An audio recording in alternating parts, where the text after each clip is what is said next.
Hey everyone, it's Peter Kerr from Rock Daydream Nation, and look who I've got back to the channel, Peter Wicks. How's it going, mate? Good, mate. Good. What's happening there? Oh, well, we're going to talk about a little bit of metal, hard rock, rock and roll, and hip-hop. Yes. The premise of this show is that song has been taken. So we're going to be talking about how hip-hop and dance music has appropriated rock. Pick some examples, some famous examples of, whether it might be a drum beat or a bass line or a vocal sample or maybe just a direct lift of a melody line, and it's been taken, sampled, put into a song, reconstituted, and became a hit or a song for another artist. So, Pete, you're a bit of a fan of hip hop. Tell us how you got into it and what was your first artist that was the slipstream for hip hop? Oh, look, honestly, I can't remember which artist was the first, but I timing-wise, I'd say it was probably Beastie Boys with License to Ill. I mean, as you know, I'm a massive Slayer fan. Having Slayer involved on that album was a draw card for me. And like, who didn't like Fight for Your Right to Party? I mean, that was an anthem back in the day. I think that's the one that got me into rap. I mean, I bought the album for the songs that had Kerry King on it, and then grew to like the rest of the album. So yeah, absolutely. Well, I guess the first Run DMC, a lot of those early Def Jam, I had a passing interest in. To be honest, I don't mind it at all. I guess there's a lot of viewers or a lot of people, that love their classic rock, just don't like hip hop whatsoever. But hey, don't turn off, because this is interesting, even as a sort of a historical document of how, hip hop has mined rock music and popular, and classic rock or hard rock and heavy metal, and used those beats and appropriated into a different form of music.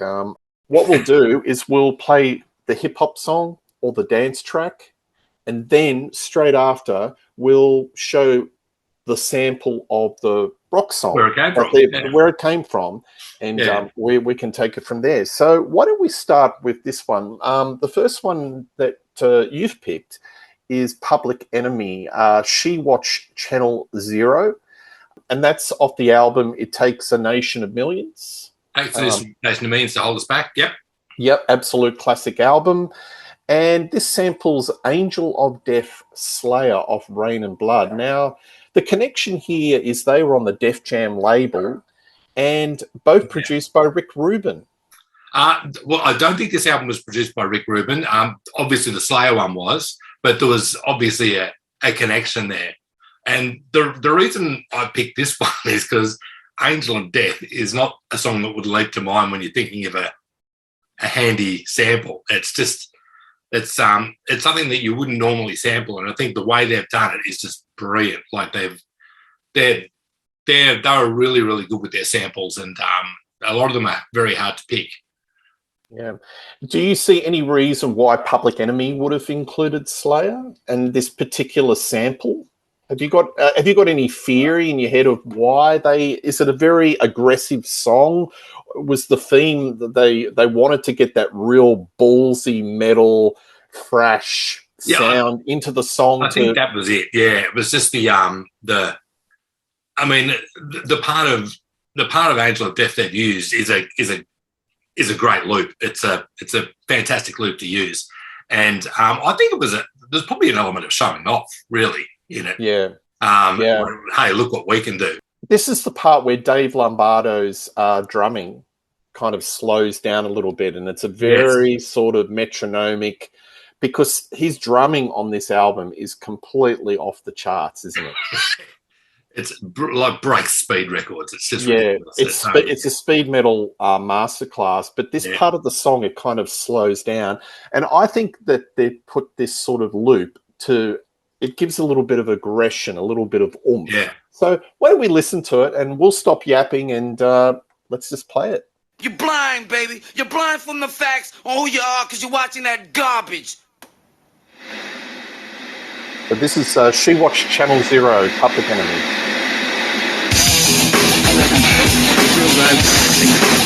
Hear it.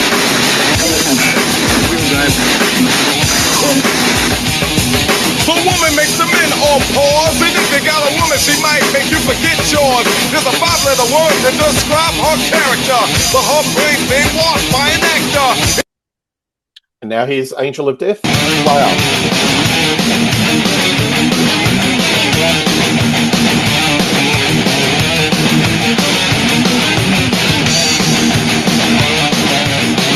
That's the slow part of Angel of Death. Yeah, but there you go. It's obvious. It's a direct lift. So yeah. So I mean, Public Enemy used to do. I read a book once, and they're just saying they have so many samples and they're layered over the top of each other, so it's very hard to pick what they've used. Well, certainly back in those days, and that one stood out for me. Absolutely. And another thing, there was a lot of controversy with Rain and Blood and Angel of Death with the lyrical content. And there's a lot of misinformation. The lyrics are just factual. So I don't think they're deliberately being salacious or exploitational, but it's like reading a horror novel.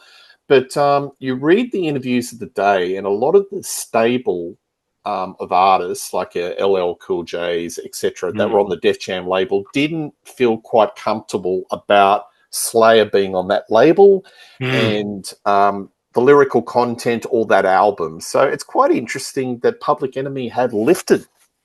There was also a lot of controversy not long after that with Professor Griff from Public Enemy, who ended up going from the band as a result of anti-Semitism, allegations and whatnot. So, yeah, it's an interesting time. But yeah, absolutely, great sample nonetheless.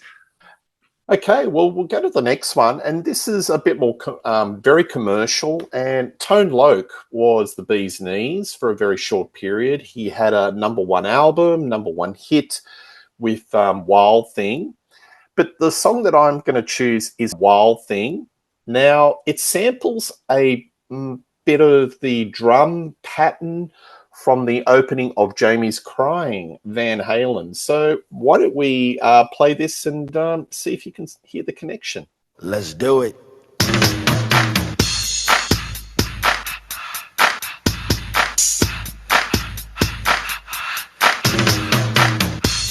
That Alex Van Halen drum bit, iconic.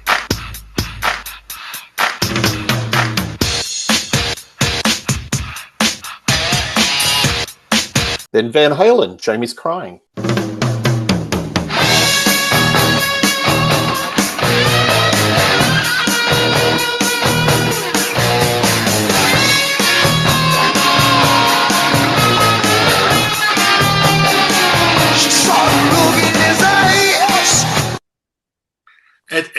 It's funny, like I was a massive Van Halen fan and I had this album and I never picked that. But it's only a little fill, but it's iconic, and to me, it's part of the charm of that rap song, that hip hop song. Absolutely, and, I had the album, haven't got it anymore, but I think it's really decent. And Tone Loc, he had this wonderful gravelly voice, or that So I've seen him in a few movies, and he's still got that same voice, even when he talks. But absolutely. But that's a prime example of where hip hop has appropriated hard rock or metal. All right, the next one is Cypress Hill, Rock Superstar, Superstar. It's Rap Superstar, actually. Oh, okay. My Spotify says Rock Superstar. Yeah, well, on the album, it's in brackets rap. Well, Spotify says rock. Well, there you go. Yeah. There you go. And Kashmir, Led Zeppelin. Now, I tell you, folks, Led Zeppelin, Kashmir.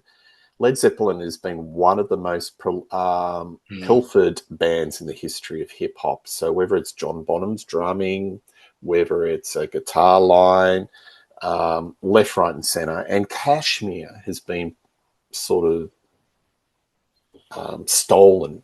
You know, I can think of Puff Daddy has done it in a few songs. But tell us about your history with this song and about Cypress Hill. I mean, it's been used by all and sundry. Like even Rage Against the Machine have borrowed from it. It's the Puff Daddy one you mentioned. It was Puff Daddy basically credited Jimmy Page. He was on the like it's not Puff Daddy, it's Puff Daddy and Jimmy Page or P Diddy or whatever he calls himself these days when he's in court. But it is one of the most used songs, I think. Like even although it wasn't lifted, if you listen to Eminem's "Lose Yourself," I think that follows a similar rhythm. So it's certainly not sampled or anything like that. So don't sue me, anyone. But it has that feel in the way it builds. Do you know what I mean? It's but yeah, Cypress Hill it's I'm not sure if it's directly lifted or if they got musos to play it, but it's obviously the song. Yeah, and Cypress Hill, you could describe them as stoner hip-hop. Yeah, absolutely. Very deep grooves. The big hit was Insane in the Membrane. Yeah. But this song, look, Kashmir, I'd have to say is one of the most influential rock songs ever. Absolutely, because that whole Egypto, those Egypto chords, the mysticism, even in the world of rock, heavy metal, there are so many different bands that have ripped it off or been inspired by it. And, it just goes to show how far the inspiration has come out of the pool of this one song and it's reached hip-hop. So enough of our yapping. Let's hear some Cypress Hill. Be a rock superstar in the biz and take shit from people who don't know what it is. I wish it was all fun and games, but the price of fame is high. And some can't pay the brain bill trapped in what you rapping about. Tell me what happened when you lost clout. The route you took started collapsing. No fans, no fame, no respect, no change, no women, and everybody shits on this shit. They wanna be a rock superstar and live large. A big house, 5 cars, your big charge. Coming up. Then we go, Kate. I get a shiver up my spine every time I hear this.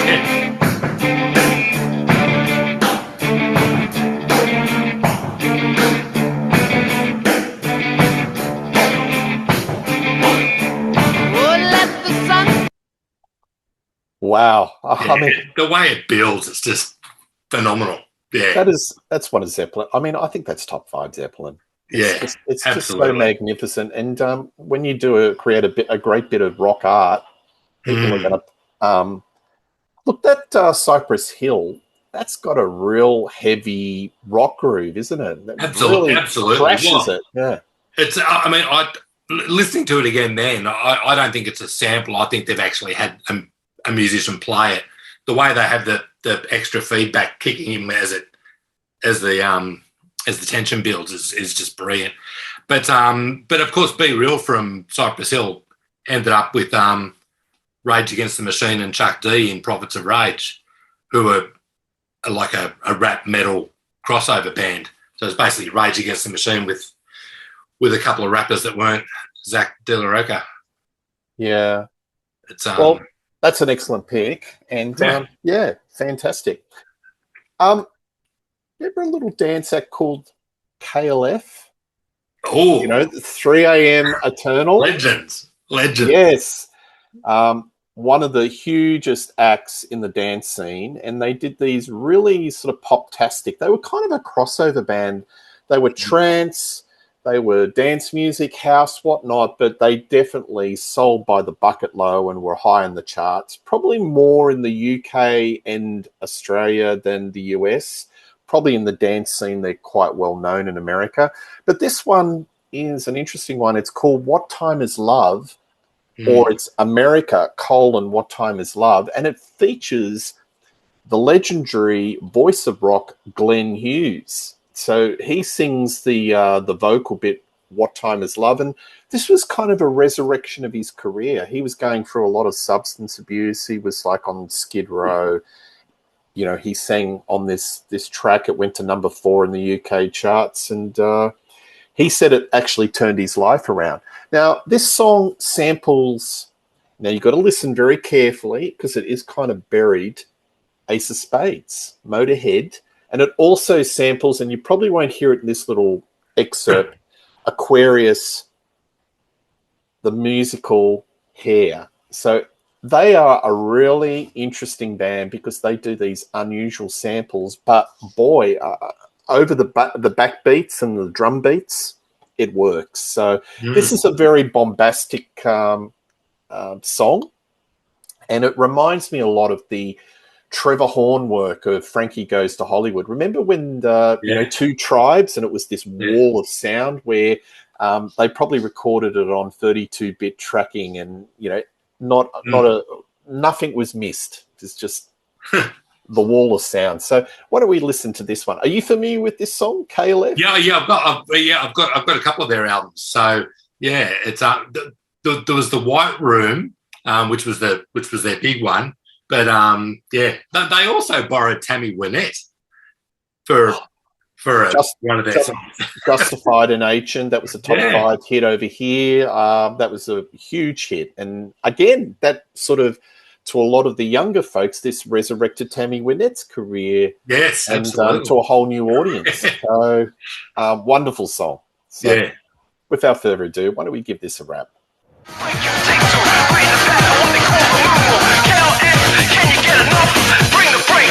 What time is love? What time is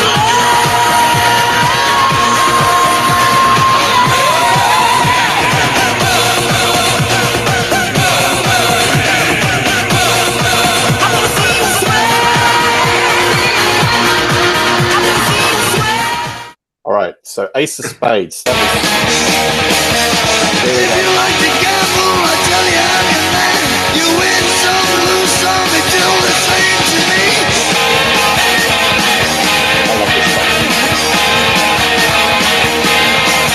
The pleasure is to play. It makes no difference what you say.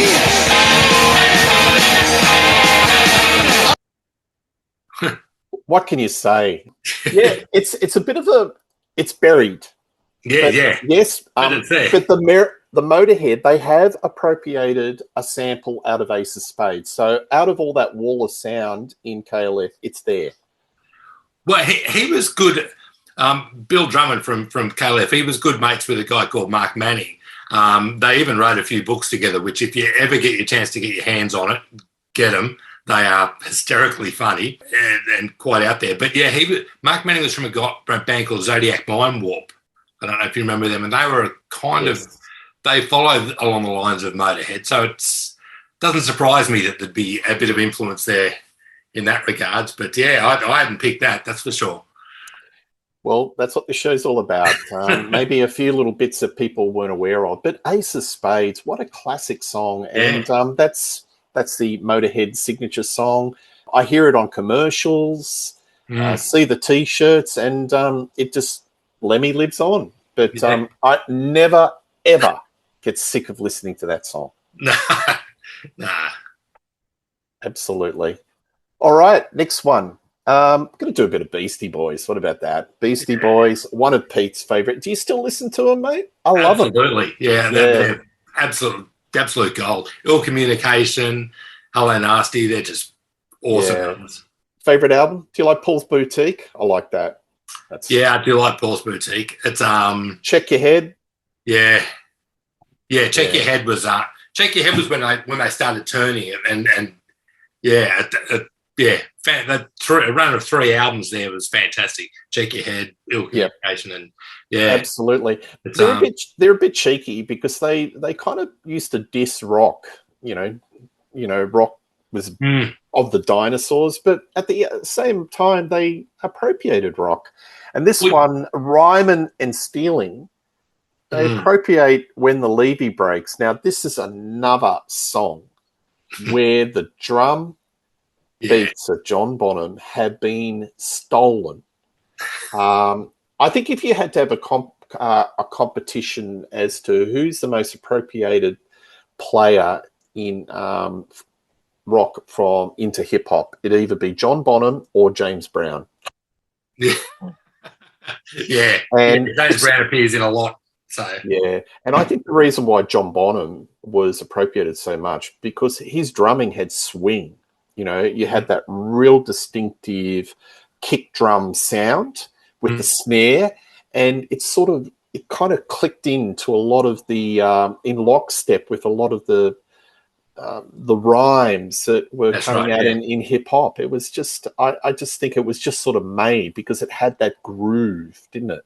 Yeah, well, both types of music are quite aggressive and hard hitting. It's so they're similar styles of music in that regard. So yeah, in tempo and yeah.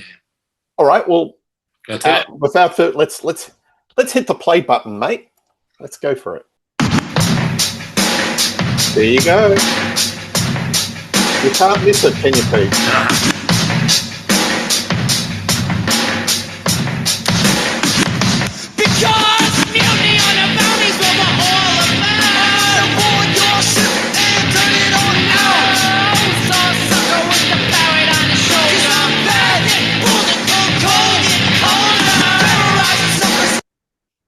And then Zeppelin.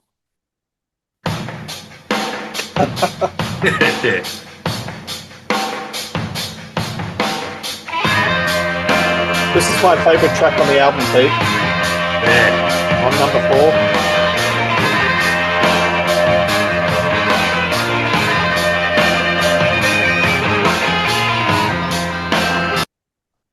4. Well, there you go. Yeah, there's a doco on, I think it's on Apple TV or something, of the Beastie Boys where they get up on stage and they go through their, you know, how it all started and basically through the lifespan of the group. And the way they describe that sample is that Rick Rubin had all this like tapes, like 8-track tapes and whatnot, and it was going through this weird thing and he just kept playing that loop over and over again. And it was just like, we have to do something with that. It was yeah. I just think the thing that I sort of love about that song is the bass and the rhythm, the bass and the drums. It's so powerful and it's got so much groove. Yeah. All right. Well, the next one is another artist that has been sampled till the cows come in, literally, and that is Billy Squier. Now, in Australia, Billy Squier is renowned as a bit of a one-hit wonder with The Stroke, but in America, he was actually big business. A number of his albums went to number 1, and a particular song, The Big Beat, is one of the most sampled songs by hip-hop artists. So this could be a little bit new for you, and the song I'm going to pick is Jay-Z with 99 Problems. So let's see if you can hear the sample in this one. And it's a direct lift from Billy Squier. So let's have a play. If you having girl problems, I feel bad for you, son. I got 99 problems, but a bitch ain't one. I got the rap patrol on the cat patrol. Foes that want to make sure my casket's closed. Rap critics say he's money cash holes. I'm from the hood, stupid, what type of facts are those? If you grew up with hoes in your zap of toes, you celebrate the minute you was having dope. And then we got Billy Squier. Big beat. Get on down. Have a big beat. Oh, through the town. There you go. Yeah. There you go. I hadn't picked that one. Well, I didn't know the Billy Squier song, so yeah. Yeah, we're not sort of familiar with it, but yeah, he was huge. He was just for a brief period of time in America, big concert draw card, number 1 albums, but apparently he's one of the most sampled artists in hip hop, and there you go. Could you hear it? Could you hear the sample? Oh, absolutely. Yeah, definitely. Yeah. 100%. It's so I don't think these bands are stealing it as such. I'm sure they would say it's paying tribute to these artists that they're borrowing the tunes from. You know, it's like they're taking it in a new direction, which is a good thing. It's So Pete, when I was doing this little exercise, I thought, just for a little bit of fun, I'll see if there's been any hip hop artists that have sampled a band like Whitesnake, and I came up with this. So if anyone's going to do a search like that, it's going to be you, mate. Of course. And this artist is Lil B. He's a hip hop artist that was pretty big in the 2010s. I don't know if you've heard of him. Nah. He does comedy, hip hop, new age, jazz, indie rock. He's the godfather of internet rap, whatever that means. So wow. Let's give this a bell. Tell me if you can hear the how he's appropriated this sample, what this sample is.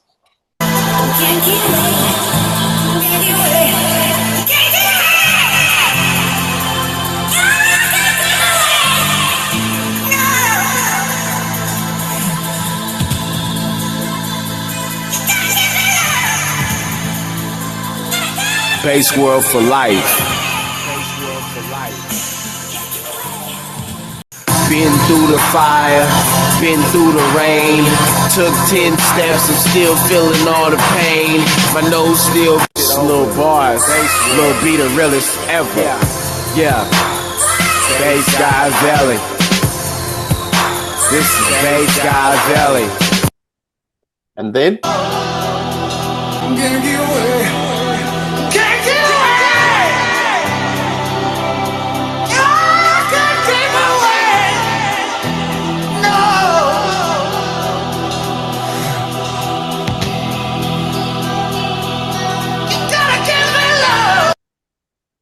So there you go. It's a direct lift from Still of the Night. So they've sped up the voice. Yeah, I was going to say. Done a sample. So that first song with LB, I've just sort of excised the bits that appropriate the Whitesnake lift, and then David Coverdale meets the Chipmunks. Yeah, Still of the Night. So there you go. There you go. I would have never picked that one. Oh man, this has been a lot of fun. We should do this again. So.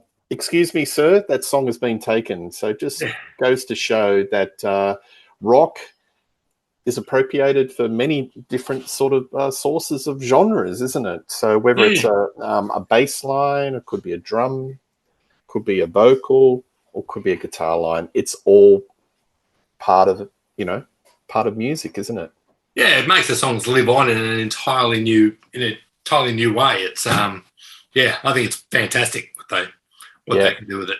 And hopefully that the artists that the original artists do get a bit of a credit and some royalties. Hopefully they, I think in the old days it was a little bit brazen, wasn't it? There wasn't a lot of crediting involved. Yeah, in the old days. I think the laws have changed. I don't know what they are now, but if you look at hard rock, they're both genres from a similar background. Like they both come from a do-it-yourself in the garage type of approach. A lot of it's come from poverty. You talk to, you hear comments from people like Ozzy about Black Sabbath, how they originated. It all come from working class poverty, and so great match. So absolutely, and just remember, Tone Loc, Wild Thing.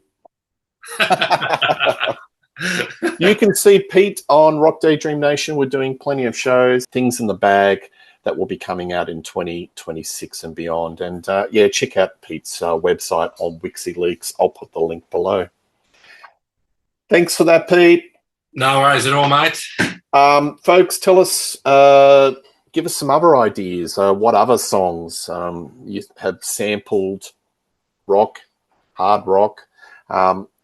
The list is as long as your arm and beyond. There are so many. We love reading your comments and feedback. Please like and subscribe to Rock Daydream Nation. And one thing's for sure, you'll see me and Pete pretty soon. All the best, Rhyming Pete. and stealing. Absolutely. Cheers. All right. All the best, mate. See ya. Cheers, Pete. Thanks. Bye.